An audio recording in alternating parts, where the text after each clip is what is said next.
Headline: Ether to become net inflationary over 2 years after PoS Merge.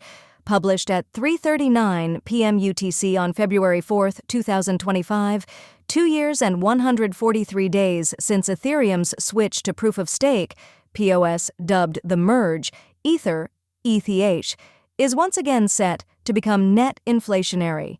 The advent of blobs, drastically reducing the gas fees paid by Layer 2 L2 networks, bucked the ultrasound trend last April, shortly after being introduced via the Dencun upgrade. With a current daily positive supply of just over 1,570 ETH, the balance is projected to flip positive in just over 24 hours. The post-merge vision for ETH as an ultrasound, deflationary asset got off to a slow start, briefly punctuated by panic surrounding the collapse of FTX.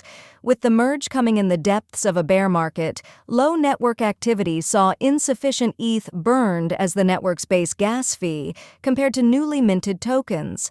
As activity picked up, however, the ETH supply eventually dropped into deflationary territory by mid-January 2023, where it's remained ever since.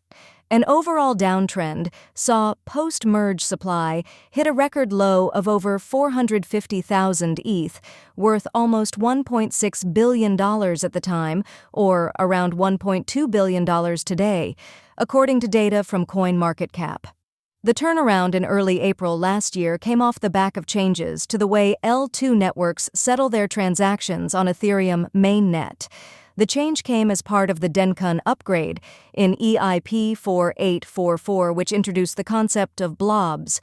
Rather than posting a permanent record of all L2 transactions as gas-hungry call data, blobs allow for the temporary storage of the details, which expire after 18 days.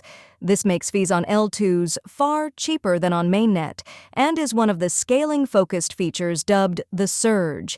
However, lower gas fees means less ETH burned and a return to an inflationary environment for crypto's second biggest asset. While the switch back to inflation marks a milestone in post-merge ETH-onomics, it's important to remember the improvement compared to the previous proof-of-work (POW) system.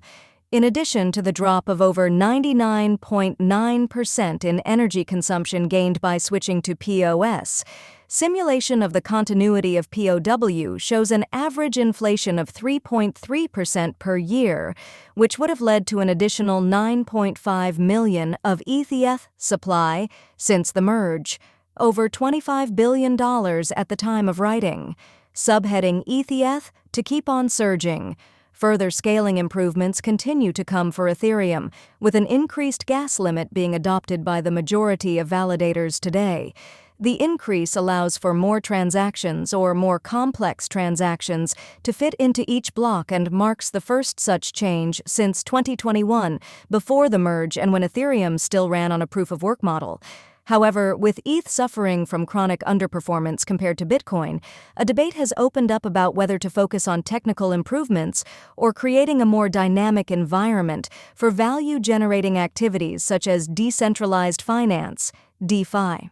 Despite Ethereum's co-founder and de facto figurehead Vitalik Buterin losing his patience with some of the criticism around the foundation's leadership, a portion of treasury funds are set to be deployed into a DeFi multisig for use in the sector.